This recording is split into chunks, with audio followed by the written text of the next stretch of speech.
This is a failed government. उनके पास कोई achievement है नहीं दिखाने की। तो स्टॉक मार्केट उनके लिए सबसे स्पार्कलिंग चीज है। पाकिस्तान में रियल स्टेट सब लुट रहे हैं, बर्बाद हो रहे हैं। स्टॉक मार्केट में लोग अपने पैसे पिछले 1 साल में डबल कर रहे हैं, लेकिन स्टॉक मार्केट में सट्टा हो रहा है। यहाँ सट्टा नहीं हो रहा, वहाँ सट्टा हो रहा है। ये इतनी बड़ी गलतफहमी है लोगों की ना। भाई हमारी स्टॉक मार्केट कैपिटलाइजेशन तो 46-47 अरब डॉलर अब पहुंच गई है। किसके पास इतना पैसा है भाई, वो उसको मैनिपुलेट। तो ये छोटे छोटे स्टॉक्स होते हैं जिनको मैनिपुलेट किया जाता है। से आम शख्स की जिंदगी पर तो कोई असर नहीं पड़ा। आप तो बैठे पैसे अपने प्लॉट खरीद रहे थे, रो रहे हैं आज बैठे हुए, जिस वक्त मार्केट में घुसने का टाइम था। पीएम साहब ने सऊदी अरब का दौरा किया, इस बार भी खाली हाथ आए। वो उनको अरबी में बोलेंगे कि मैं फकीर नहीं हूँ, लेकिन मजबूरी है मांगना मेरी। देखिए पाकिस्तान मोहम्मद बिन सलमान से इस वक्त जो रवाबित ज्यादा रखा हुआ है, वो शायद अमेरिकन गवर्नमेंट आने वाली है, उसके साथ अपने कुछ रास्ते हमवार करने के लिए हो सकता है। Americans are no more dependent on Middle East for their oil supply. IMF Pakistan से उससे में हवाइयां उड़ गई इन लोगों की। भाई पाकिस्तानियों को ये भी अब सिखा दिया गया है कि ज्यादा आवाज खोलोगे तो ये जो बंदूक की नाली ऊपर है ये सीधी भी हो सकती है। हमारा ये शो सियासी नहीं है, अगर ये दिलचस्प टॉपिक है तो मैं भी बात करना चाहूंगा आपसे। ये हुआ क्या है PTI के साथ? अस्सलाम वालेकुम, आप रफ्तार नाउ देख रहे हैं। पाकिस्तान स्टॉक मार्केट जिस तरह से परफॉर्म कर रही है, अब लोग वाकई में डरने लगे, क्योंकि समझ नहीं आ रहा कि चल क्या रहा है। मार्केट ऊपर ही ऊपर जाती जा रही है, जबकि मार्केट जो है वो नीचे की तरफ आती है फिर ऊपर जाती है, मगर यहाँ उल्टा ही हो रहा है, ऊपर ही ऊपर निकलती जा रही है। तो और भी बहुत सारी खबरें मईशत के हवाले से हैं, और अदील भाई हमारे साथ मौजूद हैं। आप उन्हें हमारे प्लेटफॉर्म पे देखते रहते हैं और बहुत लाइक करते हैं। अदील भाई वेलकम, कैसे हैं आप? बिल्कुल ठीक, thank you so much Faisal, और मुझे याद करने का बहुत शुक्रिया। मैं बिल्कुल ठीक। अदील भाई यकीनन आप तो बहुत पुराने स्टॉक मार्केट में हैं, पोर्टफोलियो कितने % बढ़ गया आपका? यार पता है पाकिस्तान में अब मुझे कभी कभार जरा बातें करते हुए डर भी लगने लगा है कि किसी दिन कोई मुझे आ जाए, अच्छा बहुत स्टॉक मार्केट में पैसा है। यकीन जाने I belong to a middle class family and middle class to the core जिसे कहते हैं, नॉर्थ आज़ाबादी हैं यार, और सब कुछ है सिलसिला। सो जितने लोगों के करोड़ों के पोर्टफोलियो होते हैं, हमारे वैसे पोर्टफोलियो बिल्कुल भी नहीं है। बट जो इंपॉर्टेंट पॉइंट है फैसल, वो ये है कि जो पैसा इन्वेस्टेड है वो कितना ग्रो हुआ है। सो यस अल्हम्दुलिल्लाह, आई थिंक पिछला 1 साल, पिछले 12 महीने 13 महीने they been extraordinary. I mean कोई अगर ये बात बोले कि यार उसे कोई मुनाफा नहीं हुआ, कुछ नहीं हुआ, वो झूठ बोल रहा है। सबसे इंपॉर्टेंट बात ये भैया हलाल मुनाफा है, और मैं कहूँगा कि मेहनत के पैसे हमने इन्वेस्ट किए थे जिस पे रिटर्न मिल रहा है। लोग बाज फेंस पे बैठे रहे, मार्केट ऊपर है ऊपर है ऊपर है मार्केट, उन्होंने ये अपॉर्चुनिटी मिस कर दी। I am not saying the party is over yet, लेकिन portfolio yes I think it's पिछले 1 साल में अगर मैं कहूँ कि मोर देन डबल, तो गलत नहीं होगी बात। तो अदिल भाई अब डर लग रहा है। मेरी कल एक दोस्त से बात हो रही थी, तो वो बोल रहा है यार इतना प्रॉफिट तो मैंने कभी जिंदगी में नहीं देखा, वो भी अपने पोर्टफोलियो में। तो अब थोड़ा डर भी लग रहा है मुझे। ठीक, अच्छा पता है क्या, मैं इस पे मेरा जवाब क्या होता है। हमने शायद अपने किसी न किसी एक पॉडकास्ट में, जब हम क्योंकि ज़ाहिर इस पे बात करते हैं, हम इन्वेस्टमेंट फ़िलॉसफी पे मैं बात करता हूँ ना कि आपकी इन्वेस्टमेंट फ़िलॉसफी क्या है। अभी आज मार्केट क्रेजी हुई, इस वक्त हम रिकॉर्ड करा रहे हैं, ज़ाहिर आज फिर 2000 पॉइंट मार्केट ऊपर है। मेरा अपना ज़ाती पोर्टफोलियो बड़ा ज़बरदस्त माशाल्लाह, ना सिर्फ शेयर, 1-2 शेयर ऐसे थे जिस एक शेयर खास तौर पर जिस पे हमने अपना वो किया था कि यार मेरा कॉन्फिडेंस इस कंपनी के ऊपर है, तो मैं इस शेयर को नहीं छोड़ा। वो भी आज अपर लॉक पे लगा हुआ है। मैं हक्को की बात कर रहा हूँ आज, मीन्स काफ़ी close. I don't know whether it's upper locked or not, because internet signal भी तो यहाँ पाकिस्तान में मुसीबत हो गया है। But the point I am trying to make is that see it depends on your investment philosophy.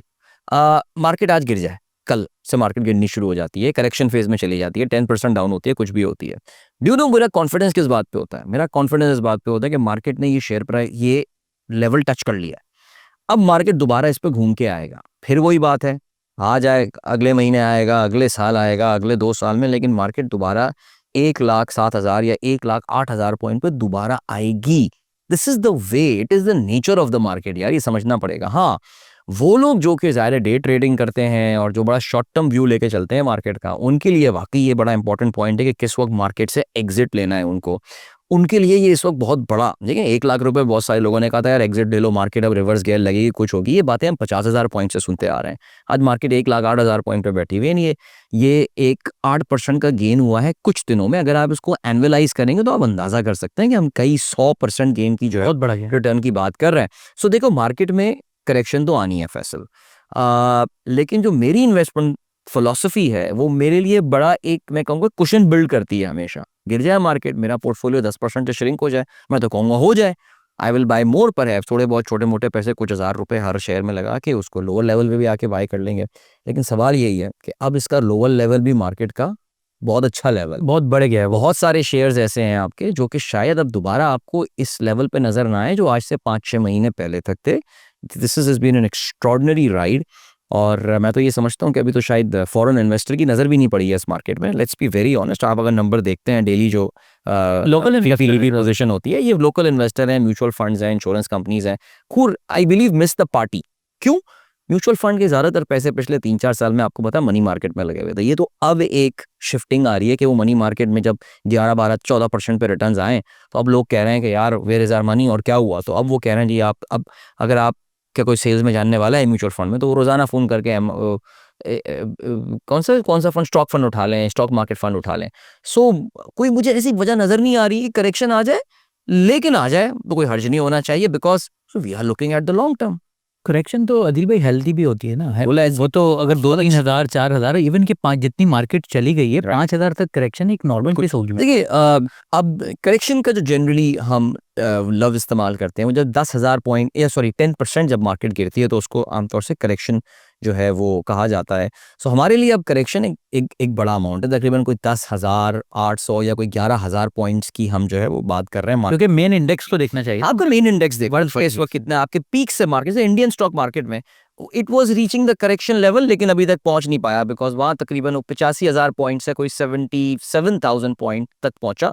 लगा कि ये करेक्शन फेज में चला जाएगा, लेकिन वहां से मार्केट प्रीटी मच फ्लैट चल रही है, बट गिर रही है ना उठ रही है वो, क्योंकि उनकी इकोनॉमी के नंबर्स भी अगर आपको पता हो पिछले हफ्ते इतने अच्छे आए नहीं थे, बल्कि मैं तो कहूँगा परेशान कुन नंबर इंडियन इकोनॉमी के आए। उस पर भी कभी टाइम मिले तो हम बात कर सकते हैं। लेकिन हमारी मार्केट अगर करेक्शन फेज में जाएगी तो तकरीबन 11,000 पॉइंट की इस जगह से हम बात कर रहे हैं उसमें गिरने की। सो आ जाने दें करेक्शन फेज में, कोई टेंशन ना लें, बाइंग कर लें फर्दर, या सिर्फ रिलैक्स करें, वेट करें। मार्केट ने एक बार जैसे मैंने अभी बताया ये पॉइंट टच कर लिए, दोबारा आ जाएगी वो। मार्केट की राइड को आप भी एंजॉय कर रहे हैं, मैं भी कर रहा हूँ, और बाकी बहुत से लोग कर रहे हैं, मगर कुछ नेगेटिव चीज़ें भी सुनने को मिल रही हैं। ठीक है, बहुत से लोग कह रहे हैं कि मार्केट में जो है कुछ हज़ार या कुछ लाख लोग काम करते हैं, इससे आम शख्स की ज़िंदगी पर तो कोई असर नहीं पड़ा। बिल्कुल ऐसे ठीक है, बिल्कुल। तो उनके बारे में आप क्या कहना चाहेंगे? क्या वाकई ऐसी है? अदिल भाई वैसे बात तो सच है, बिल्कुल बात कर किसी आम आदमी की ज़िंदगी पर तो असर नहीं पड़ रहा ना, तो फिर सही है ये कि आम आदमी की ज़िंदगी में फ़र्क क्यों नहीं पड़ रहा है? आम आदमी की ज़िंदगी में फ़र्क इसलिए नहीं पड़ रहा बिकॉज़ हमारा एक तो आम आदमी को पैसे बचाने की आदत नहीं है, ठीक है जी? अच्छा, मेरे साथ ना इस बहस में कोई भी ना पड़े कि यार पैसे बचते नहीं हैं। मैं उनको, कोई भी बंदा ये मेरे सामने ज़रा दावा कर ले, आदिल भाई पैसे नहीं बचते, मैं उसको अगले 5 मिनट में प्रूव कर सकता हूँ कि पैसे इसलिए नहीं बचते, तुम्हारी आदतें ख़राब हैं, ठीक है जी? Now I am talking about a middle class और may be a lower middle class person.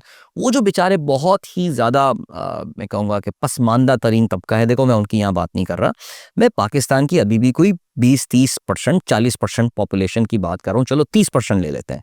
Pakistan का 30% को 6 करोड़ लोगों की हम बात कर रहे हैं, 7.5 करोड़ लोगों की इनफैक्ट हम बात कर रहे हैं यहाँ पे। तो वो इसलिए उसको फ़र्क नहीं पड़ रहा स्टॉक मार्केट से बिकॉज़ वो स्टॉक मार्केट का हिस्सा नहीं है। तुम्हें किसने रोका है स्टॉक मार्केट का हिस्सा बनने से? क्या कोई क्या ऐसा है कि जी जो मुशर्रफ साहब एक बार चले गए थे कि जी जो ग्रेजुएट होगा वही असेंबली आ पाएगा? क्या ऐसा है कि तुम ग्रेजुएट होगे तो तुम्हारा ब्रोकर अकाउंट खुलेगा, तुमने मास्टर्स किया हुआ हो, तुम IBA लम्स के पढ़े हुए हो, तुम बिज़नेस ग्रेजुएट हो तो तुम इंजीनियर अकाउंट नहीं करते? फ़ुज़ूल बातें हैं ये ना। जॉइन द राइड कर लेते। आप तो बैठे पैसे अपने जो है प्लॉट खरीद रहे थे बहरिया टाउन में, 80-80 गज़ 120 गज़ के प्लॉट खरीदे रहे थे, रो रहे हैं आज बैठे हुए जिस वक्त मार्केट में घुसने का टाइम था। देखो एक तो पॉइंट ये है। अब ज़रा कुछ फैसल रियल बातें करते हैं। सबसे पहले तो ये कि मैं बड़ा हैरान होता हूँ कि वो लोग जिनका स्टॉक मार्केट की ना कोई अंडरस्टैंडिंग है, ज़ीरो उनका इंटेलेक्ट है मार्केट के हवाले से, वो बैठ के बातें कर रहे होते हैं और वो इतने पॉपुलर लोग होते हैं कि लोग उनकी बातों पर यकीन करते हैं। मसलन I have great respect for Asad Toor, specially Pakistan में इन मुश्किल हालात में। और रफ्तार से बेहतर कौन जानता है कि किस तरह के मुश्किल हालात चल रहे हैं आजकल। अल्लाह ताला सबके लिए आसानियां पैदा करे। असद तूर जिस तरह इस वक्त अपने व्लॉग्स करता है, सलाम है उस बंदे की बहादुरी के ऊपर। लेकिन कल इत्तेफाक से असद तूर, क्योंकि वो मेरी रिकमेंडेड प्लेलिस्ट में आ जाते हैं यूट्यूब में, तो मैं ड्राइव में मैंने जब लगाया, उन्होंने स्टॉक मार्केट पर बात कर रहे हैं।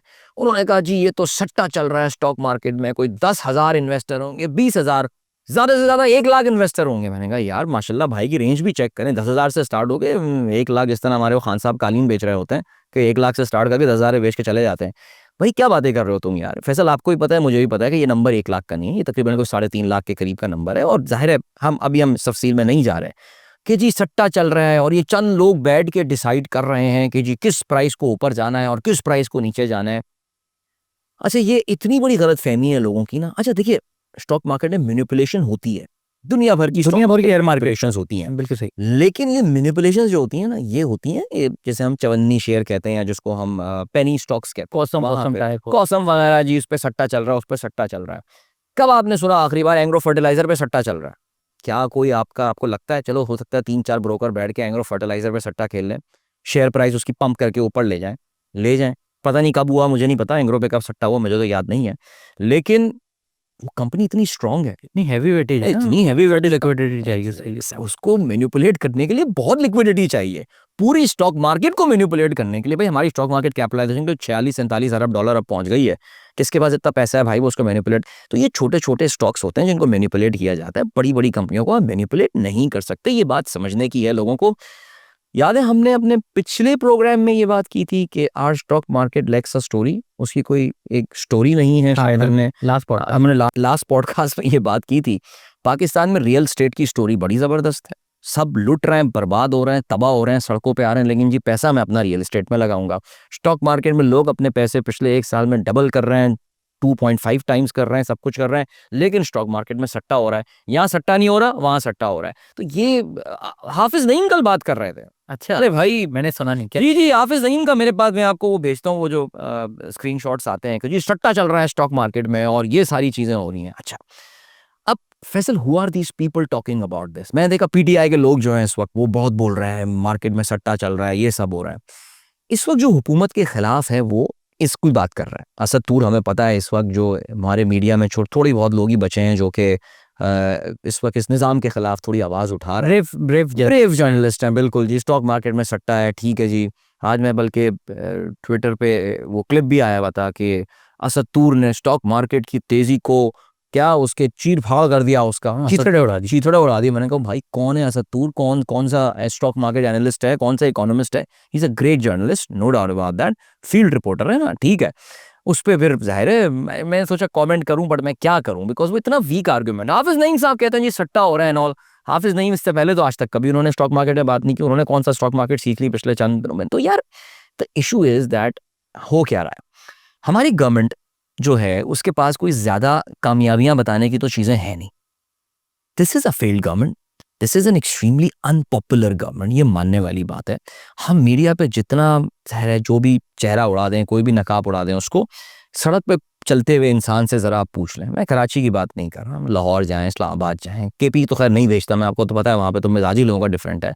मुल्तान चले जाएं, मेरा इन शहरों में काफ़ी ट्रैवल करना होता है, साल में कई दफ़ा जाना होता है।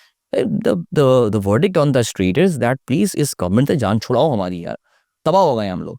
उनके पास कोई अचीवमेंट है नहीं दिखाने की। तो स्टॉक मार्केट उनके लिए सबसे स्पार्कलिंग चीज़ है, बिकॉज जो ग्रोथ स्टॉक मार्केट ने देखी है उसका जाहिर है ये क्रेडिट लेते हैं। इवन दो इकोनॉमिक परफॉर्मेंस और स्टॉक मार्केट का yes there is a link in between, लेकिन ये कह देना कि जी आपने कोई इतने कमाल काम कर दिए हैं कि जिसकी वजह से स्टॉक मार्केट ऊपर चले, आपने तो डिविडेंड बढ़ के टैक्स बढ़ा दिया, बल्कि यार आपके पास तो कोई एवेन्यू ही नहीं था। बल्कि मुझे तो अब और डर लगने लगा है कि ये कैपिटल गेन टैक्स कहीं अब 50% पे या 20% पे ना ले जाएं कि यार तुम लोग का इतने शेयर्स जो है वो ऊपर जा रहे हैं। बिकॉज आपको ये भी पता है कि हम अपने टैक्सेशन के टारगेट को माशाल्लाह कई 100 अरब से 300, पता नहीं 350 अरब कितने से हमने मिस किया है। ये औरंगजेब साहब स्टॉक मार्केट पे अब मजीद टैक्स ना लगा दें। सो ये आपका कोई कमाल नहीं है हुकूमत का, लेकिन वो इसको क्योंकि प्रेजेंट इस तरह करते हैं कि हमारी हुकूमत की वजह से स्टॉक मार्केट ऊपर चली गई है। सो उनके जो डिट्रैक्टर्स हैं वो इनको गलत साबित करने के लिए या इनसे काउंटर आर्गुमेंट करने के लिए ओवरऑल स्टॉक मार्केट के कॉन्सेप्ट को ही जो है वो चैलेंज कर देते हैं। ये है इसके पीछे पूरी कहानी। मार्केट मैनिपुलेट होती हैं, स्टॉक्स मैनिपुलेट होते हैं, लेकिन ये कह देना कि पूरी की पूरी तेजी जो है ये सट्टे की वजह से है। देखिए स्टॉक मार्केट अगर इस वक्त वहां पे कोई अगर कहे कि ओवरबॉट है, मुझे कोई एक ऐसा रेशो बता दें स्टॉक मार्केट का जिससे आपको लगे कि मार्केट ओवरबॉट हो चुकी है। आप प्राइस अर्निंग रेशो निकाल लें। फैसल, इतनी तेजी के बावजूद हम अपने एवरेज प्राइस अर्निंग रेशो जो है हमारा मुझसे नीचे बैठे हुए हैं इस वक्त, ठीक है जी। आप आरएसआई उठा लें, जो आरएसआई रिलेटिव स्ट्रेंथ इंडिकेटर होता है, आपको वहाँ पे अंदाज़ा हो जाएगा कि यार मार्केट में ऐसी कोई सिग्नल ऐसा नहीं आ रहा कि जी मार्केट ओवरबॉट हो गई है, कुछ हो गया है। सो मेरे ख्याल से लोगों में ना ये गलत फहमियाँ ना पैदा करें। You are doing disservice to the capital markets. Adil भाई, इस अरूज के बावजूद बहुत सी ब्लू चिप्स ऐसी हैं जो जिनके 2016 और 17 के रेट अभी तक नहीं आए। राइट, अभी तक नहीं आए, बिल्कुल। तो फिर हम कैसे कह सकते हैं कि ओवरबॉट हो गई? पर कुछ शेयर्स हैं इस तरह के जिनके रेट ज़ाहिर है उससे कहीं ज़्यादा ऊपर आ गए और क्या हो गया। देखिए इसके लिए ना हमें उस कंपनी के फंडामेंटल्स को फिर देखना पड़ेगा कि भाई क्या वजह है, वो क्या वजह है कि जिसकी वजह से वो कंपनी, कुछ कंपनियां हैं बड़ी अच्छी हैं लेकिन वो इस पार्टी को एंजॉय नहीं कर पा रही हैं। इंटरलूप एक एग्जांपल मैं आपको देता हूँ।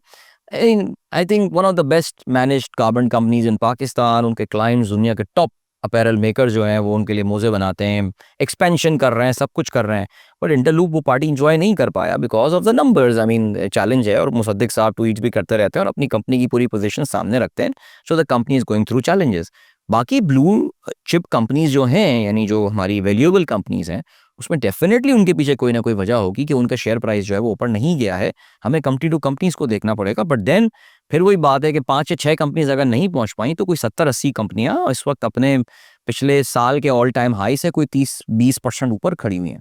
आदिल भाई, शेयर्स ना बढ़ने की बात हो रही है तो आईटी सेक्टर हमें लग रहा है कि बहुत डिप्रेस है। पूरी मार्केट ने राइड एंजॉय कर ली, वो शेयर्स वहीं पे खड़े हुए हैं आईटी सेक्टर के जितने। मगर अभी पॉजिटिव खबर ये आई है कि हमारी बरामदात जो हैं वो आईटी की वो 14% उनमें इजाफा हुआ है। तो अब क्या लग रहा है कि ये पिन पॉइंट हो सकता है? देखिए पाकिस्तान में जो आईटी एक्सपोर्ट होती हैं फैसल, ये आपको समझना पड़ेगा, ये वो चीज़ नहीं है कि हमने पाकिस्तान में मैन्युफैक्चरिंग की और हम बाहर भेज रहे हैं, कस्टम्स के थ्रू हमें पता चल गया कितने की इन्वॉइसिंग हुई हुई है, हमें पता चल गया जी क्या एक्सपोर्ट हुई है। फैसल आप भी काफ़ी अरसे से इन्वेस्ट कर रहे हैं, मैं भी काफ़ी अरसे से इन्वेस्ट कर रहा हूँ। हर शेयर वो पार्टी इंजॉय नहीं करता। अक्सर शेयर जंपे मार रहे होते हैं जब बाकी मार्केट डिप्रेस्ड होती है। सो कंपनी अगर अच्छी है, if it is a well managed company and you know, you understand the business, अगर आप उस बिजनेस को समझते हैं, have faith on that company and just hold the share. So बिल्कुल सही कह रहे हैं। कंपनी जब करेक्शन चल रही होती है दिल भाई, तब भी हम देखते हैं कि बहुत से शेयर अपर लॉक पे होते हैं। ऐसे ही है, तो बिल्कुल ऐसे ही। ये जरूरी नहीं है कि अगर चलती भी मार्केट में आपका शेयर नहीं चला, क्या पता जब करेक्शन ले रही हो मार्केट तब चल। और यकीन जाने ज्यादा मजा उसमें आता है। हाँ, बाकी सब कह रहे हैं यार शेयर मेरा तो ऐसी पोर्टफोलियो रुका हुआ है और आप कह रहे हैं यार मेरे तो अपर लॉक लग रहे हैं, because may be you invested in a good company, a decent company. So Pakistan की आईटी में वैसे तो अगर बहुत ज्यादा आईटी कंपनीज पाकिस्तान में लिस्टेड है ही नहीं, we can count them on fingers, but system का हमने जिक्र किया, it's a pretty awesome company no doubt, and Pakistani should be very proud of it. Adil भाई, स्टॉक मार्केट का तो जिक्र कर लिया, अब आगे बढ़ते हैं। कुछ इकोनॉमी से जुड़ी कुछ खबरें आ रही हैं, जी जी। उनमें कुछ आपके पास इंसाइट्स हों या उनको आप एक्सप्लेन कर सकें तो वो बताइएगा। पीएम साहब ने सऊदी अरब का दौरा किया, वापस आए, या क्या लग रहा है इस बार भी खाली हाथ आए हैं या? सऊदी अरब का दौरा, ये एक वाटर क्राइसिस या वाटर मीटिंग वगैरह कुछ थी, ग्लोबल वाटर क्राइसिस में आपको पता दुनिया भर के it's a multi national sort of forum जो कि हुआ था, जिसका इजलास में इवानुअल मैक्रोन भी थे, उनके साथ तस्वीर भी आई, ये सारी। मोहम्मद बिन सलमान थे, मोहम्मद बिन सलमान तो ज़ाहिर है मेज़बान थे और मेज़बानी का वो काम करते हुए जो है वो उन्होंने अपना वो किया, ज़ाहिर है। लेकिन देखिए सऊदी के कहने हाथ बोरी, वो मेज़बान है तो ज़ाहिर है अब मियाँ साहब उनको भी लग रहा होगा कि फिर दोबारा कहीं हो, उनको अरबी में बोलेंगे कि मैं फ़कीर नहीं हूँ लेकिन मजबूरी है मांगना मेरी। सो उसमें हुआ ये भैया कि देखिए मिल तो कुछ तभी फिलहाल सऊदी से कुछ आना होगा तो वो हमें जो इस वक्त सऊदीज़ के बारे में पॉजिटिव होना चाहिए, वो रेकोडेक का एक है मामला जो कि मुझे लग रहा है कि शायद हो सकता है आने वाले दिनों में कुछ इस पे ऐलान हो जाएगा। लेकिन सरप्राइजिंगली ऐसा लगता है कि हुकूमत पाकिस्तान शायद अपने हम जो समझ रहे थे कि डेस्परेशन में ये किसी भी औने पौने चीज़ों, मुझे लग रहा है कि कुछ नेगोशिएशन का अमल जो है ना वो इसमें चल रहा है। इतने भी औने पौने दामों में शायद हो सकता है हम रेकोडेक ना हैंड ओवर करें, बट देन मे बी मैं शायद इनको ओवर एस्टिमेट कर रहा हूँ, कोई भरोसा नहीं है इनका, लेकिन कुछ लेकर तो नहीं आया। और क्योंकि इस दौरे का ये मकसद भी नहीं था, went there to attend a conference. मेरा ये ख्याल है कि पाकिस्तान मोहम्मद बिन सलमान से इस वक्त जो रवाबित ज़्यादा रखा हुआ है, मुझे ऐसा लगता है कि वो शायद अमेरिकन जो नई गवर्नमेंट आने वाली है उसके साथ अपने कुछ रास्ते हमवार करने के लिए हो सकता है वो कुछ मोहम्मद बिन सलमान के चैनल को यूज़ कर रहा हो। बट मुझे पर्सनली भी ऐसा लगता है कि मोहम्मद बिन सलमान की इस वक्त वो शायद नहीं हो ट्रम्प के साथ केमिस्ट्री जो कि लास्ट टाइम उनके लास्ट टर्म में थी। जो एक और बात समझने की है वो ये कि इवानका ट्रम्प जो कि जैरेड की वाइफ है, डोनाल्ड ट्रम्प का जो पिछला टर्म था, दौरे इक़्तिदार था, उसमें इवानका उनकी हेयर अपेरेंट नज़र आती थी कि डोनाल्ड ट्रम्प के बाद उनकी लेगेसी को ये आगे लेकर जाएंगी। लेकिन जो डोनाल्ड ट्रम्प का 4 साल का इक़्तिदार ख़त्म होने के बाद का पीरियड था उसमें इवांका आपको कहीं नज़र नहीं आती थी, नेवर यू वुड सी। वो फैमिली पिक्चर कभी हुई, सब बच्चे खड़े हुए हैं तो फिर तो नाराज़ बच्चों को भी बुला लेते हैं ना, आ जाओ बेटा फैमिली पिक्चर है, शादी में आ जाओ, भाई की बहन की तस्वीर खिंचवा लो, तो वो शादी में आती हैं। और इवांका का रोल जो है ना वो दरअसल इनके जो एक साहबजादे हैं एरिक ट्रम्प, उनकी जो वाइफ है, she has taken over, Laura Trump उनका नाम है, और वो डोनाल्ड ट्रम्प की कैंपेन में एडवाइज़र भी थी एंड ऑल। तो मोहम्मद बिन सलमान की जो असल दोस्ती थी वो जैरेड कुशनर के साथ है, होगी, I am assuming, but Kushner का वो रोल नहीं रहा अमेरिकन एडमिनिस्ट्रेशन में जो शायद पहले होता था। वी डोंट नो, अभी तो खैर ट्रम्प के आने में मोर देन तकरीबन 1.5 महीना अभी है, 1.5 महीने में क्या क्या हो जाए। लेकिन सऊदी अरेबिया का दूसरा जो एक और भी पॉइंट आता है वो ये आता है कि आई थिंक मुझे पर्सनली ऐसा लगता है कि अमेरिकन्स जो हैं they are looking at Saudis from the Israeli point of view, Israel के साथ क्या करते हैं। और एक और बात, हाँ आई थिंक जो इसमें 100 बातों की एक बात, Americans are no more dependent on Middle East for their oil supply. देखिए जी, डोनाल्ड ट्रंप ने अपने पिछले टर्म में आके जो काम किया था वो एक काम ये किया था जिसको even centre of the left president like Joe Biden ने भी कंटिन्यू किया था, वो था फ्रैकिंग। फ्रैकिंग अगर आपको मैं बताऊं तो वो ये होता है कि एक तरह की रॉक होती है और उसके अंदर गैस छुपी हुई होती है, तो एक प्रोसेस होता है जिसको फ्रैकिंग कहते हैं, और आप उस चट्टानों को जो है क्रश करके उससे गैस निकालते हैं। America is the largest producer of fracking, यानी लार्जेस्ट, इस सब दुनिया में ज़्यादा फ्रैकिंग अमेरिका करता है। और हुआ ये है कि ट्रम्प के पिछले दौरे इक़्तिदार के बाद से और बीच वाले टाइम में अमेरिका एक नेट एनर्जी एक्सपोर्टर बन गया है। ठीक है जी, तो वो जो मिडिल ईस्टर्न कंट्रीज ओपेक के ऊपर उनका एक इन्हिसार होता था कि यार इनसे दोस्ती बना के रखो, ये पेट्रोल की कीमतें जो है ये ना कर दें वो ना कर दें। ट्रम्प कहता है अच्छा तुम पेट्रोल की कीमत कम करोगे, मैं अपनी फ्रैकिंग या मैं अपनी प्रोडक्शन जो है बढ़ा दूंगा। तो America is a net exporter of energy now. In fact इस वक्त शायद दुनिया का सबसे बड़ा एनर्जी प्रोड्यूसर अमेरिका हो चुका है। It's not Saudi Arabia any more now. तो वो जो सऊदी अरेबिया की स्ट्रेटेजिक इंपॉर्टेंस थी वो या इकोनॉमिक इंपॉर्टेंस थी वो अब काफ़ी हद तक कम हो गई है। तो ये चीज़ आपको शायद डोनाल्ड ट्रम्प के इस दौरे इक़्तिदार में इस बार नजर आए। और अदिल भाई, ट्रम्प की अभी आए तो नहीं है मगर अभी से एक खौफ सता रही है। ठीक है, पाकिस्तान में भी बातें हो रही हैं कि वो आएंगे, हुकूमत के लिए खौफ तारी है कि इमरान खान बाहर आ जाएंगे। इसी तरह चीन पर पाबंदियों की भी बात हो रही है, ऐसा कोई बयान भी दिया गालिबन ट्रम्प ने। तो ये क्या होने क्या जा रहा है? ये तो फिर एक इकोनॉमिक जो है वो क्योस नहीं हो जाएगा अगर चीन और अमेरिका आमने सामने आ जाएंगे माशी तौर पर? अच्छा, ये बड़ा ना ये एक ऐसा सवाल है फैसल कि इस पर ना पूरी पॉडकास्ट खुद हो सकती है, लेकिन मैं इसको ज़रा अपनी दानिस्त के मुताबिक मैं आपको थोड़ा सा इसको ज़रा सिचुएशन को समराइज़ करने की कोशिश करता हूँ। देखिए, डोनाल्ड ट्रंप ने अपनी इलेक्शन कैंपेन में काफ़ी हद तक ये बात बोल दी थी कि उसकी जो इकोनॉमिक पॉलिसी होगी, उसकी जो ट्रेड पॉलिसी होगी, it is going to be कहना चाहिए कि will be managed through tariffs. America में आने वाली जो भी चीज़ें दुनिया से आ रही होंगी, डोनाल्ड ट्रंप उस पर दबा के टैरिफ्स जो है ना वो लगा रहा होगा। उसने चाइना एक बात आपको याद रखने वाली है, China is a bipartisan issue in America. Bipartisan issue का मतलब ये, there are only, I can tell you that America में 2 इशूज़ हैं कि जिसके हवाले से ये दोनों पार्टियां एक पेज पर हैं। ठीक है, एक इजराइल है और एक चाइना है। इजराइल के बारे में बाइडन हो ट्रम्प हो वो एक ही एक ही पेज पर है, बिल्कुल ठीक है। चाइना के हवाले से दोनों की नफरत जो है वो बराबर है, बिकॉज अमेरिकन को अब इस बात का अंदाजा हो गया है कि भैया चाइना को अगर रोका नहीं तो वो तो खा जाएगा, खा रहा है, वो बहुत खा गया है उनको। तो अब डोनाल्ड ट्रम्प क्योंकि अमेरिका को he wants to make America great again, उन्होंने लास्ट टाइम भी जब आए थे तो उनकी जबकि शी जिनपिंग से अच्छी जिगरी थी उनकी, सब कुछ चल रहा था, लेकिन वो फिर भी टैरिफ्स लगाए जाए और ये उनके टैरिफ्स के जवाब में ये भी अपने टैरिफ्स जो हैं वो लगाते रहते हैं। प्रॉब्लम अमेरिका के साथ क्या है, डोनाल्ड ट्रम्प के साथ ये है कि बज़ाहिर ऐसा लगता है ही is overdoing this particular thing. Because देखिए, अगर आप चाइनीज़ गुड्स पे, आज मैं सुबह बीबीसी में एक प्रोग्राम सुनता हूँ, उसमें एक चाइना एनालिस्ट से बात हो रही थी जिनके चाइनीज़ गवर्नमेंट के साथ बड़े कॉन्टैक्ट्स थे, और उनका ये कहना है कि अगर ट्रम्प जो है वो 10% टैरिफ लगाएगा बाकी मुल्कों पे, तो चाइना पे वो 30% लगा रहा होगा। जो सवाल पैदा होता है वो ये होता है कि अगर चाइना पे ये 30% लेट्स से टैरिफ लगा देते हैं, उसका अमेरिका पे क्या इम्पैक्ट होने वाला है। देखिए, इसके 2-3 मोटी-मोटी चीज़ें समझने वाली हैं। डोनाल्ड ट्रम्प को ऐसा लगता है कि पूरी दुनिया अमेरिका के गिर्द घूमती है और शायद वो समझता है कि दिस इज द 70s और 60s और 80s America, everything is in their control. देखिए, कुछ चीज़ें अमेरिका के कंट्रोल में है। I mean this the largest consumption driven economy in the world. American अजीब वैशी लोग हैं, क्रेडिट कार्ड हैं सबके पास, खाने पीने चल रहे हैं उनके, चीज़ें पे चीज़ें बाई किए जा रहे हैं, because it's a very materialistic society. Spirituality का उनकी सोसाइटी में इतना जोर नहीं है। टेलीविज़न ले रहे हैं, गाड़ियाँ बाय कर रहे हैं, जूते ले रहे हैं, पेयर ऑफ जीन्स चेंज किए जा रहे हैं। तो ये तो इनका एक एडवांटेज है। दूसरा उनको जो बहुत बड़ा एडवांटेज है वो ये कि उनकी करेंसी जो है वो इस वक्त दुनिया का सिक्का राजुल वक्त है। It's a reserve currency, even though de dollarization काफ़ी तेज़ी से, आपने देखा ब्रिक्स को उन्होंने धमकी भी दी है, धमकी दी है। लेकिन de dollarization is a reality. Ukrainian जंग के बाद दुनिया के बहुत सारे ममालिक ये सोच रहे हैं कि यार कल को अगर हम अमेरिका के आताब में आ गए तो what is going to happen. So euro में बहुत से करंट कंट्रीज, यूरोप अपने रिजर्व्स यूरो में बिल्ड कर रहा है बड़ी तादाद में, चाइना अपने रिजर्व जो है वो गोल्ड में कर रहा है, इंडिया अपने रिजर्व बहुत ज्यादा गोल्ड में बिल्ड कर रहा है। टर्की गोल्ड में कर रहा है, टर्की ने रिकॉर्ड गोल्ड खरीदा। एब्सोल्युटली इस वक्त खरीद रहा है, बिकॉज उनको यही लग रहा है कि यार अमेरिका किसी भी दिन नाराज हुआ और डोनाल्ड ट्रंप का तो कोई भरोसा ही नहीं, is a very erratic person.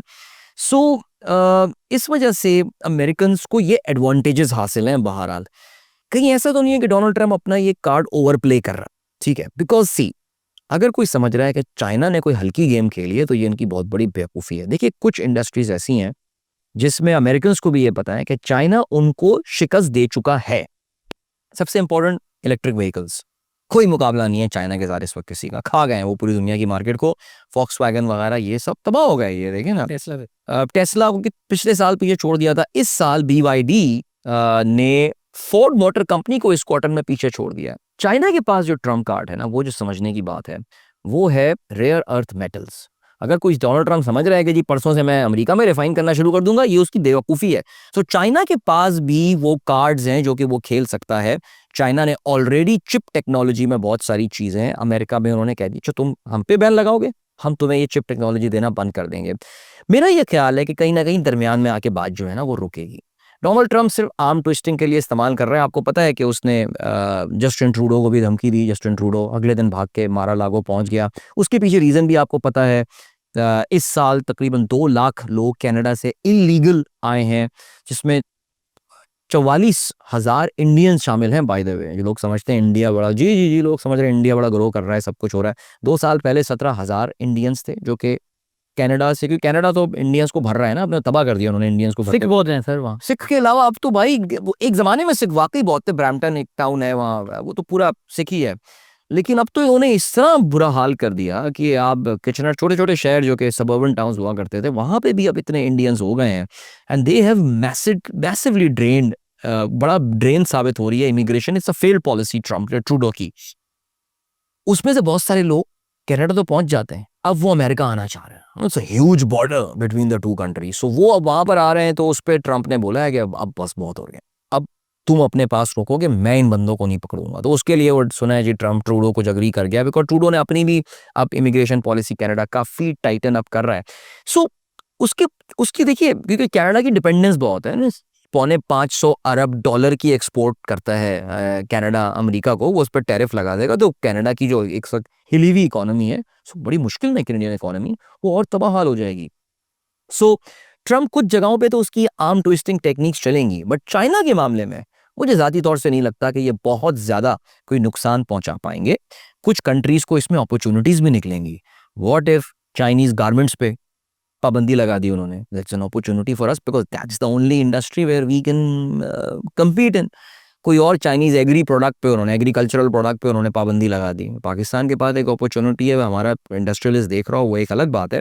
But personally if you ask me, I think Trump is over playing this thing, और इन द लॉन्ग रन मुझे ऐसा यही लगता है कि इतने आराम से चाइना को सप्रेस कर नहीं पाएंगे। चाइना एक अलादीन के चिराग का एक जिन है जो अब बाहर आ चुका है। इसको कोई समझ रहा है कि दोबारा कोई चिराग में डाल देगा तो उसकी बेवकूफ़ी है। ठीक है, चलें वापस पाकिस्तान की मईशत पे आते हैं दिल भाई। अच्छा, आईएमएफ ने एक मुतालबा किया है, और जो कि हम ये मुतालबा कई सालों से कर रहे हैं। अब आईएमएफ के मुंह से ये बात निकली है कि ज़राई टैक्स का जो बिल है रिलेटेड, वो असम्बलियों में पेश किया जाए। तो क्या लग रहा है इस बार जो है ऊँट इस करवट बैठेगा या नहीं बैठेगा? वैसे अब नेक्स्ट टाइम आप शब्बर भाई के साथ पॉडकास्ट करें तो उनसे ये सवाल ज़रूर पूछेगा, बिकॉज वो इसका बहुत मज़ेदार जवाब देंगे, मुझे इतना पता है। देखो भाई, आईएमएफ माई बाप है। आईएमएफ ने अब बोल दिया, पहले तो हम बहैसियत तनख्वाहदार तबका आईएमएफ का शुक्रगुजार होना चाहिए। बिल्कुल सही। Thank you so much, because IMF ही लगवा सकता था ये। हमने फौजी निज़ाम भी देख लिया, हमने जमहूरी निज़ाम भी देख लिया, हमने हाइब्रिड निज़ाम भी देख लिया, हमने हाइब्रिड प्लस निज़ाम भी देख लिया, कोई ये काम नहीं करेगा। बिकॉज देखें, बात बड़ी सिंपल है। पंडित जवाहरलाल नेहरू ने अपनी किताब में भी कहीं लिखा था कि उन्हें अंदाज़ा हो गया था कि यार ये जो पाकिस्तान बना रहे हैं ये एक जागीरदारों का मुल्क बनेगा। मुस्लिम लीग जो ऑल इंडिया मुस्लिम लीग जो है वो एक जागीरदारों की जमात है, और उन्होंने कहा कि यार मैं जो चीज़ करना चाहता हूँ हिंदुस्तान के साथ वो इन लोगों के साथ मैं कर भी नहीं पाऊंगा। तभी देखें उन्होंने आती लैंड रिफॉर्म्स वगैरह सारी चीज़ें, वो जो कौन सी किताब है या कहाँ उन्होंने इंटरव्यू दिया था उन्होंने ये बात बोली थी बाद में। बहरहाल पाकिस्तान जागीरदारों जमींदारों का मुल्क है। शुगर माफिया पाकिस्तान की देखिए फिर एक्सपोर्ट हो रही है शुगर ना, माशाल्लाह जी। बांग्लादेश को हम 30,000 टन शुगर एक्सपोर्ट कर रहे हैं, वाह जी माशाल्लाह। वो भाई हमारे यहाँ मर जाएगी शुगर। अब क्या सीन होने वाला है कि टैक्स नहीं पे करेंगे जी, कमाते भी अरबों में हैं। और क्या क्या कभी किसी जमींदार के साथ आप बैठे और आप पूछें साईं टैक्स क्यों नहीं देते, वो जो आपको नोहा सुनाएगा ना इसका, बैठने के भी वैसे आप क्या नहीं बिल्कुल नहीं, वो कहते ही हैं कि जी हमारा खर्चा बहुत होता है साईं, हमें पता नहीं होता, बारिश हो गई, ये हो गया, फलाना हो गया, कीड़े ने हमला कर दिया, ये हो गया। आप समझते हैं हम बहुत पैसा कमाते हैं, हम ज़्यादा पैसा नहीं कमाते। क्या बात कर रहे हो यार। मार्च में और अक्टूबर में जब आपके पास रबी और खरीफ और रबी की जब इनकम आनी शुरू होती है तो आपकी इकोनॉमी का पहिया चलना शुरू हो जाता है। एग्रेरियन इकोनॉमी आपकी कहाँ से कहाँ पहुंच। तो वैसे फजूल लॉजिक नहीं है, क्योंकि टैक्स तो प्रॉफिट पे लगता है ना। बहुत ही प्रॉफिट ही कम होगा, अगर आपका लॉस हो गया तो अरे नहीं देना ना, नहीं देना टैक्स, खत्म हो गई बात। बस कोई भी बात है आप देखें ना, आपका ट्रेडर भी नहीं देता ना, वो कहता मर जाऊंगा टैक्स नहीं दूंगा। यानी भाई जिंदगी को इतना इतना सस्ता ना बेचो, मर जाऊंगा टैक्स नहीं दूंगा, ये क्या नारा है। तनख्वाहदार तबका क्या करे। तो देखिए अब आईएमएफ ने बोल दिया है, अब कुछ करना तो पड़ेगा। लेकिन आपको पता है जी सिंध असेंबली में कल ये करारदाद लाने की कोशिश की गई थी, लेकिन ये नाकाम हो गई है। केपी गवर्नमेंट जो कि तैयार है ये काम करने के लिए, लेकिन everyone is looking at Punjab, क्योंकि ज़ाहिर है मेन जो थ्रस्ट है आपकी एग्री इकोनॉमी का वो तो पंजाब में है। पंजाब गवर्नमेंट इस पे सरप्राइजिंगली खामोश है अभी तक, या कम से कम मैंने कुछ नहीं सुना ये पंजाब गवर्नमेंट ने इसमें बात की है। लेकिन I think that's going to be a very interesting. देखिए आईएमएफ पाकिस्तान से उससे में है, ये बात समझने वाली बात है। अभी पिछले महीने जो आईएमएफ का वफ्द आया ये कोई शेड्यूल विजिट थोड़ी था, हवाइयाँ उड़ गई इन लोगों की भाई। नहीं हुए ना, और पूरी शराइत पूरी अभी तक नहीं हुई। शायद वो नहीं हो रही है, और आप you are missing them by a huge margin. देखिए ये तो पाकिस्तान की किस्मत जाग रही है कि आपका करंट अकाउंट इस महीने तो ख्याल ये कि 1 बिलियन का सरप्लस शायद आप मार दें करंट अकाउंट में, आपको सरप्लस में आप आ जाएं। तो ये तो एक एक कोई कुदरत की मदद हो गई है आपकी, जिसके पीछे भी ज़ाहिर एक कहानी हो सकती है कि imports are down, and reason being अगर इम्पोर्ट्स आर गोइंग डाउन उसकी वजह यही है कि maybe the demand is not there, exports are slightly up, remittances बहुत अच्छी जा रही हैं जिसकी वजह से आप जो है वो एक करंट अकाउंट सरप्लस बुक कर रहे हैं। But these are very sensitive things, ये इधर उधर ज़रा सा भी हुए हालात और ये फिर डेफिसिट में चला जाएगा आपका। सो ऑयल की प्राइस आज 80 पे आ जाए, 75 80 पे आ जाए ऑयल की प्राइस, आप फंस जाएंगे आप। तो ये तो हुकूमत की बचत हो गई कि यार वो जो हमारा ख्याल था कि हम जो करंट अकाउंट डेफिसिट मेंटेन करेंगे वो हम वो नहीं कर पा रहे हैं। और ठीक है, गुड, ये सरप्लस है इस साल। तो मेरे ख्याल से ज़ाहिर है पाकिस्तानियों को ये भी अब सिखा दिया गया है कि ज़्यादा आवाज़ खोलोगे तो सामने से ये जो बंदूक की नाली ऊपर है ये सीधी भी हो सकती है। ठीक है जी। सो इस वजह से ज़रा डर बहुत ज़्यादा है, इसलिए हम अपने हुकूक के लिए कुछ बात करते नहीं हैं। हम सब इसका हिस्सा हैं, बातें करना बड़ा आसान होता है लेकिन एक्चुअल सड़क पे निकल के प्रोटेस्ट करना बड़ा मुश्किल है। बड़ी कोशिश की थी, सैलरी क्लास अलायंस नामी एक तंजीम बनाई गई थी, कोई बाहर नहीं निकलता। चुंदरीगढ़ रोड कुछ हुआ भी नहीं। Which is the AP centre, Chundrigarh road Pakistan की बैंकिंग का, वहाँ पे कोई 50 लोग बाहर निकल जाते थे। लोगों को अपने हुकूक का ख्याल नहीं है। तो जब उनको भी पता है, एग्रीकल्चरिस्ट को भी पता है जो इस मुल्क को चला रहे हैं, कि मैं इन पे जितना भी टैक्स लगा दूं ये तो बाहर ही नहीं निकलेंगे यार, तो फिर लगाते रहो टैक्स और लगा देते हैं। आदिल भाई, आईएमएफ वाकई नाखुश तो नज़र आ रहा है। अभी उसने एक और भी डेडलाइन दी है, उसने कहा है कि फरवरी तक गैस की कीमतें फाइनली आप बढ़ा दें और ये 53% तक बढ़ सकती हैं। तो देखिए हमारे इंडस्ट्री तो पहले नहीं लग रही है, जो स्टॉक मार्केट चल रहा है, जो पहले से कंपनियां चल रही हैं उनके प्रॉफिट अच्छे हुए हैं तो मार्केट ऊपर जा रही है। तो मुझे ये बताएं कि अगर ये गैस की कीमतें बढ़ गई तो ये जो हम एक राइड एंजॉय कर रहे हैं तो इसके ऊपर भी कोई फ़र्क पड़ सकता है? देखिए इसमें the cost of doing business definitely will go up. एक जो एडवांटेज यहाँ पे होगा जिसको हमें देखना पड़ेगा वो ये कि the interest rates have gone down significantly. यानी पाकिस्तान में इस वक्त सिचुएशन ये हो गई है कि काइबोर या policy rate has virtually become irrelevant right now. अब स्टेट बैंक पॉलिसी रेट क्या करता है, no people are talking about it, but उससे ये कहना कि जी कोई बहुत फ़र्क नहीं, कहानी काफ़ी डिफरेंट हो चुकी है इस वक्त। Yes the cost of doing business will go up, आपकी जो ऑपरेशनल कॉस्ट है वो बढ़ जाएगी, लेकिन फाइनेंशियल कॉस्ट कम हुई है तो शायद हो सकता है ये आपस में नॉक ऑफ कर दें एक दूसरे के साथ। एंड देन ऑफ कोर्स ये भी देखना है ये कितनी what is the actual number, but yes of course यार कुछ हमें लगा था कि कुछ ब्रीदिंग स्पेस, मैं अभी एक बहुत बड़ी स्टील कंपनी के सीईओ से मिला था जिनको रिसेंटली बड़ा रिट्रैक्ट करना पड़ा था, अपना एक पूरा प्लान बंद करना पड़ा था, they were very positive about this year end. अब आ गया दिसंबर, आई मेट इन अक्टूबर, वो दिसंबर के बारे में बहुत पॉजिटिव थे यार। तब तक हमें ऐसा लग रहा है कि हमें बहुत, बिकॉज जैसे हाईली लेवरेज कंपनी, काफ़ी कर्जे पे काम कर रहे थे, वही कहते हैं कि हमें लग रहा है कि हमें अब स्पेस मिल जाएगा खेलने के लिए। सो लेट्स सी क्या होता है। तो स्टील सेक्टर तो अदिल भाई पूरा ही डिप्रेस्ड है। हम आईटी की तो बात कर रहे थे, मगर स्टील में भी कोई अच्छी खबर तो नहीं है। जी हाँ, देखिए स्टील सेक्टर ये तो और पूरा गैस बहुत ज़्यादा कंज्यूम कर बहुत ज़्यादा गैस कंज्यूम करते हैं, उनके लिए this is a very very bad news. और वही जो वो पॉजिटिविटी की उम्मीद लगा रहे थे, वो उनके लिए ज़ाहिर है ये परेशानी का सबब बन सकता है। But what can they do about it? I mean, do they have alternate technology available? क्या उनके पास वो पैसे हैं? आई एम श्योर कोई इंडस्ट्री एक्सपर्ट इसमें ज़्यादा बता सकता है कि क्या किया जा सकता है। Can they move to solar? क्या सोलर के थ्रू भी ये चीज़ काम की जा सकती है? जो जिस लेवल की आपको हीट इंडेक्स चाहिए होता है, क्या वो सोलर से प्रोड्यूस भी हो सकता है या नहीं? इस तरह की बातें हैं, ज़ाहिर है जो टेक्निकल लोग ज़्यादा बेहतर बताएंगे।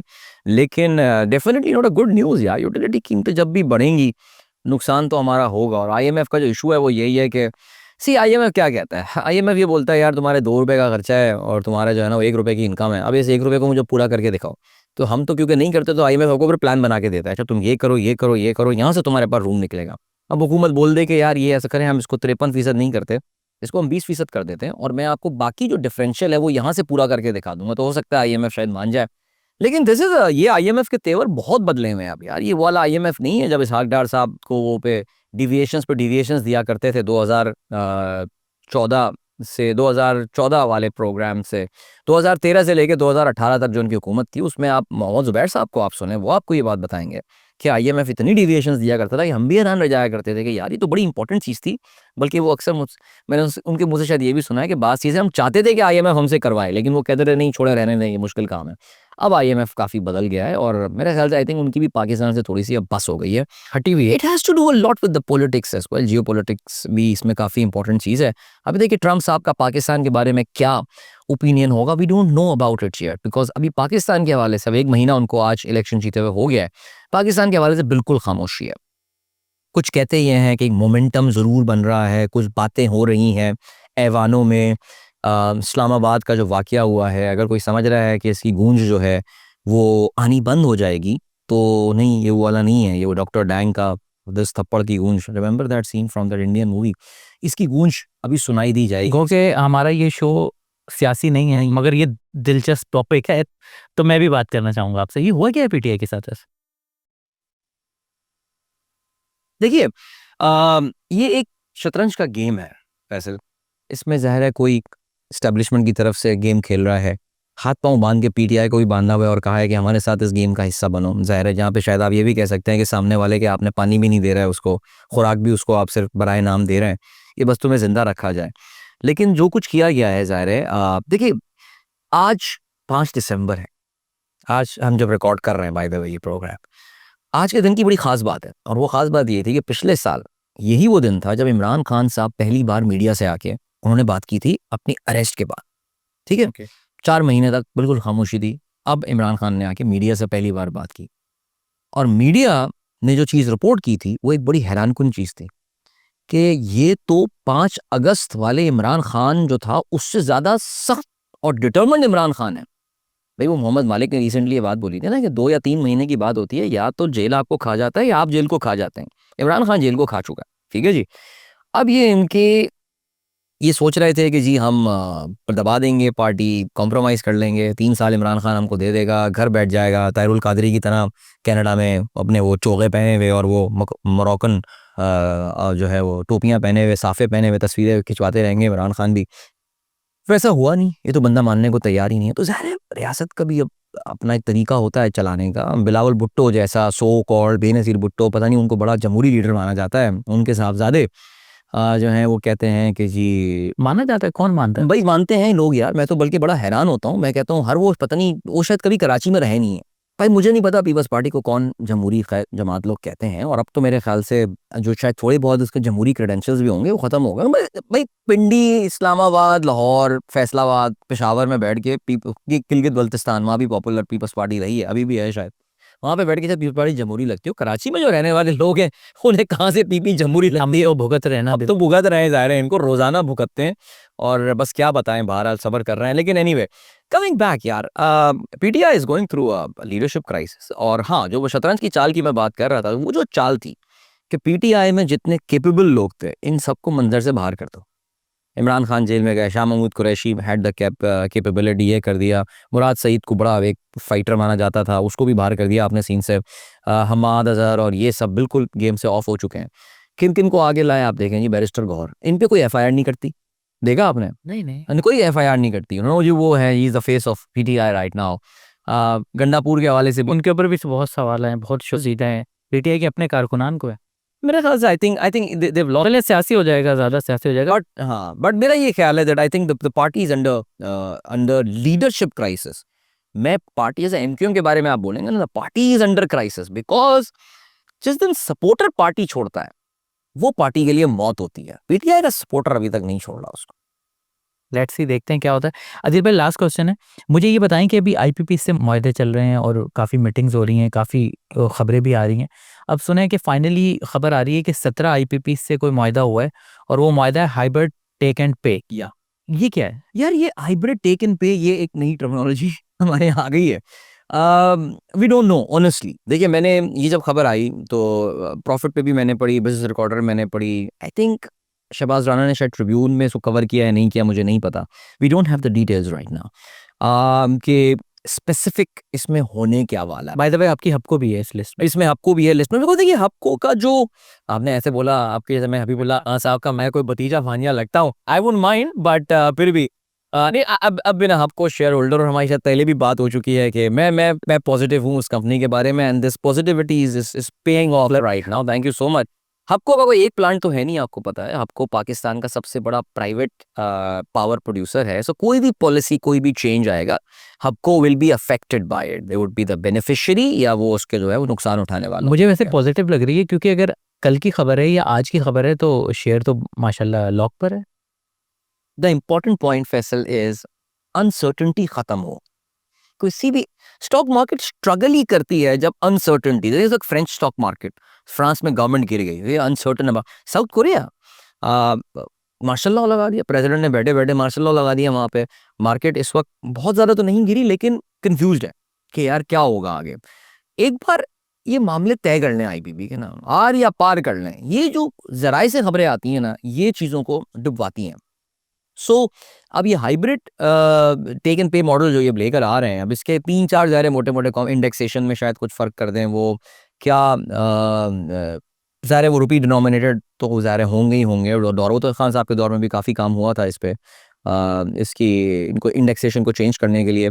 प्लस कैपेसिटी पेमेंट हो सकता है वो शायद उसको रिवाइज़ करने या रिव्यू करने में कामयाब हो गए हों। कहते ये हैं कि जो मैंने एक आई थिंक प्रॉफिट की रिपोर्ट में पढ़ा है, उनका कहना ये है कि 3.5 रुपये फ़ी यूनिट बिजली की कीमत में से कमी हो सकती है। मतलब 300 अरब रुपए। तकरीबन 300 अरब रुपए का जो है वो हुकूमत को यहाँ पे 250 से 300 अरब रुपए की सेविंग इसमें होगी। उसकी स्पेसिफिक डिटेल्स क्या हैं यार, I have to concede, I don't think anyone has it right now. ये आजकल की तो खबर है ये अभी। चलें, आगे डेवलप नहीं हुई ना पूरी, चलें ये डेवलप होती है तो इस पर मजीद बात करेंगे। अदिल भाई, मेरा ख्याल है इस डिस्कशन को यहीं क्लोज करते हैं और उम्मीद करते हैं व्यूअर्स इसको एंजॉय करेंगे। चलें, इंशाल्लाह दोबारा मुलाकात होती है। Thank you.